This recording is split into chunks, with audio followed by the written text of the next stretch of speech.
I've lost count how many general elections there have been in Israel. The only thing certain about the outcome is who would lose, and that is the Palestinian people living under now permanent occupation by the state of Israel. But it was mildly interesting to me which individual would be leading the Knesset, forming the government. I did not expect a landslide victory, or what passes for one, in the neck-and-neck races in Israeli elections for Benjamin Netanyahu. Neither did I expect that Netanyahu would form a government and he'd be Mr. Nice Guy, at least by comparison with his cabinet colleagues. To explain it all is the renowned Israeli columnist, writer from Haaretz newspaper, and as I say, in my view, the greatest living Israeli.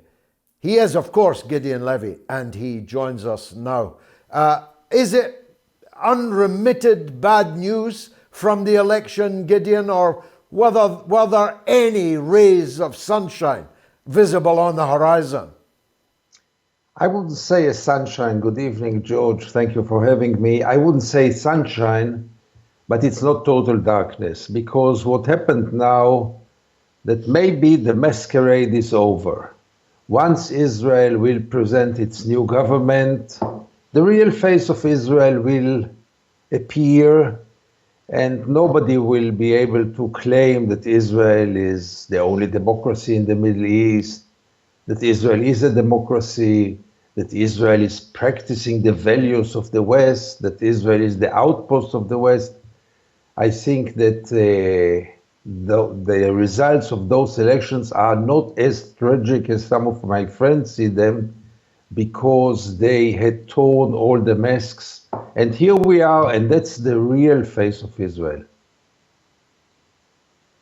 Yeah, it is depressing truth that the lipstick that was always there, faintly visible, has all been wiped off now, hasn't it? The various liberal political formations that ran, they didn't make it into the Knesset, am I right?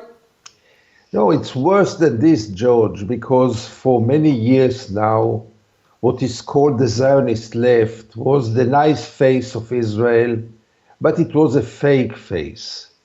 And in many ways, I prefer the truth of the right-wingers on the hypocrisy of the so-called Zionist left or center left, which had nothing to offer, not in terms of leadership, and for sure not in terms of alternative, being an ideological alternative. The real fact is that elections in Israel in recent years are a choice between extreme right-wingers and right-wingers. That's the real Israeli political map. Yes, now let's talk about those. For most viewers, it's difficult to comprehend that you can get much more right-wing than Netanyahu, but of course we now do. We have the Kahanist leader who is leading, I think, the second or third largest group, and is the coming power in Israel, isn't he? Yeah, Itamar Ben-Gvir is his name, and he became the black horse of those elections. Not surprisingly, he knew to become the third political party, as you mentioned, and the sky is the limit. He can even get farther. We are dealing with a party that in any European country today would be considered as a neo-Nazi party, not less than this. But in Israel, it became a very legitimate party. It will be part of the government. The media is quite supportive, or at least not banning them. And it's totally legitimized to have a neo-Nazi party partner in the Israeli government. I would think that this is unheard of. 20 years ago, it would not be possible, but now it's possible. Now, from the foundation of the state, and indeed in my early years, even I'm talking in the 1970s, my early years of involvement in this question, Israel was punted as a labor country, had labor unions, the unions owned banks, the kibbutzim were labor socialist experiments and so on. Now labor, having ruled the roost for a quarter of a century, the last time I looked a couple of days ago, was slated to have 4 MPs out of 120.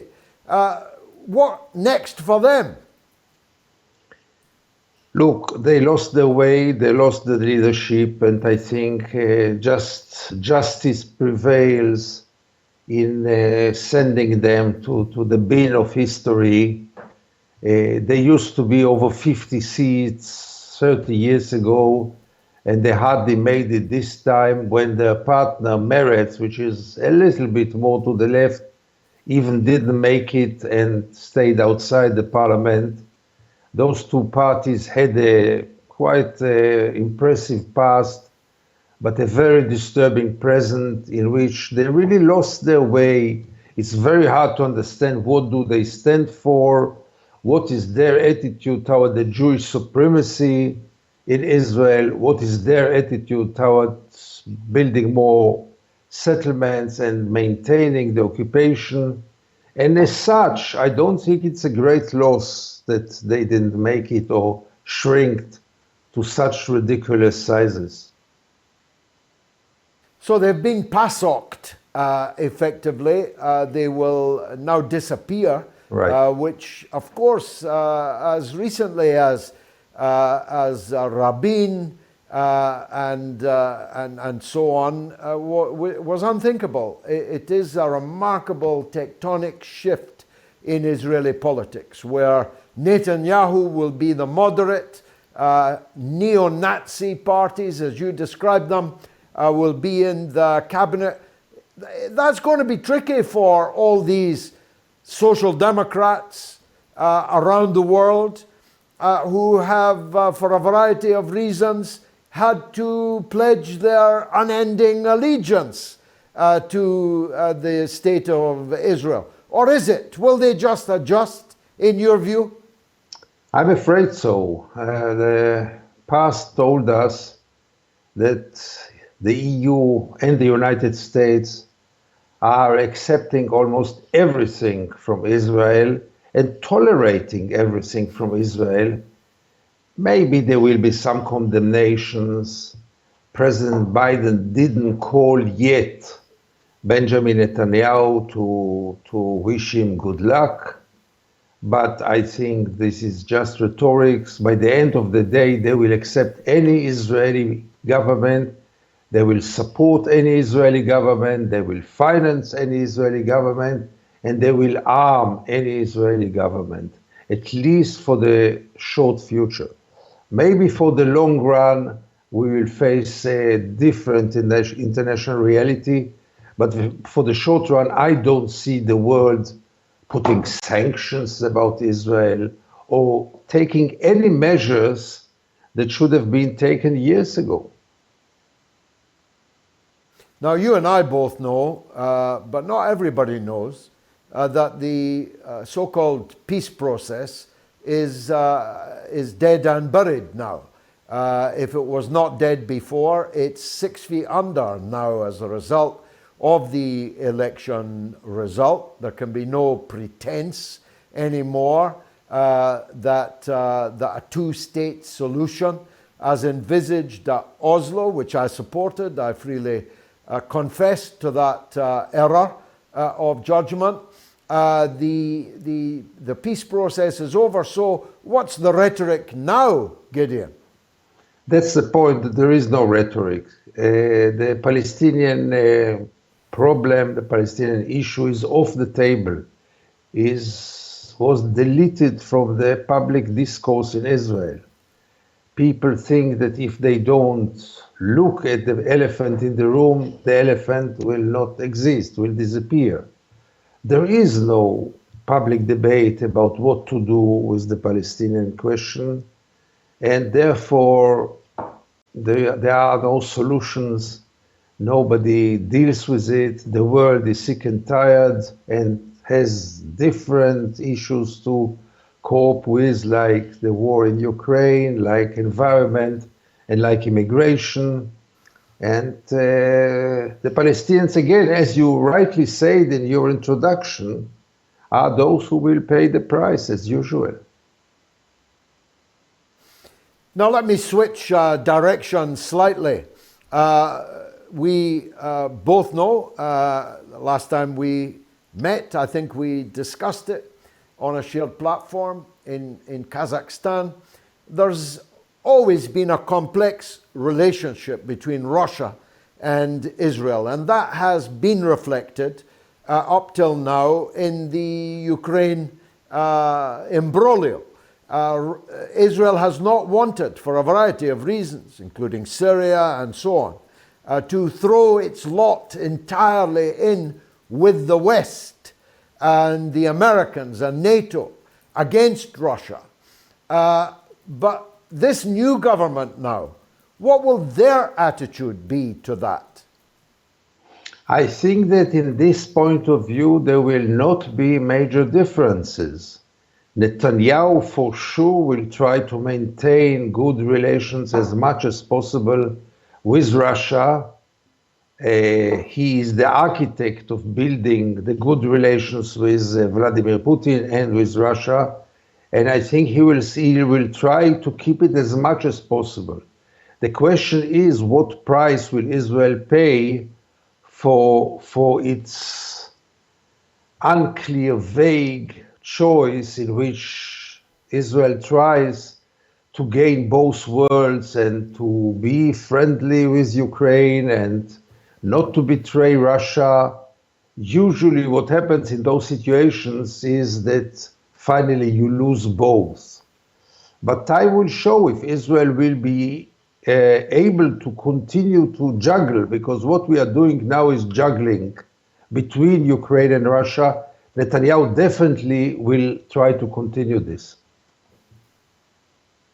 Who will be the foreign minister, Gideon? Do you know? No, nobody knows, and it's totally unimportant because Netanyahu will be the one who will form the international relations of Israel. The foreign minister will be a puppet in any case. Well, how do you attribute this incredible longevity of Netanyahu, winning even when he seemed dead, convicted in courts and so on? What is it about him? What has he got as a political leader that keeps him not just standing but stronger than he was before? So it's a quite long list of factors. I'll try to be short. First of all, he is quite an impressive man. I don't know if you met him. I met him a few times. He is an impressive man. He is very knowledgeable. He is sharp, very intelligent, and he is one of those that you cannot ignore when you get to a room. He will be always in the center because he has some kind of charisma, but that's not the whole story. The real story is that Netanyahu found a way to the heart of those who felt discriminated over the years in the Jewish Israeli society.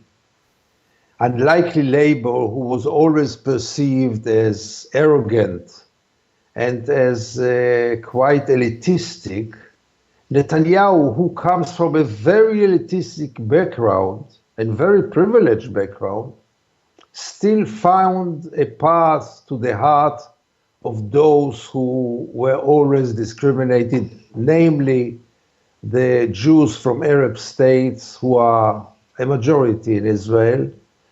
And they feel, even though he is not part of them, that he understands them, that he represents them. Netanyahu by himself felt for many years discriminated. His father felt quite excluded from the intellectual milieu of Jerusalem. And all those emotions, because everything is very emotional here, all those emotions somehow are working on mainly the lower classes in Israel. And he's very talented to know to use it for his own interest and in a very successful way. There was never in Israel such a beloved prime minister and such a hated prime minister. But when he is beloved, he is really beloved by half of the people like no one before him. Gideon Levy, stay safe and keep us informed as to how things are going there. With Thank pleasure, you very George. much for joining us.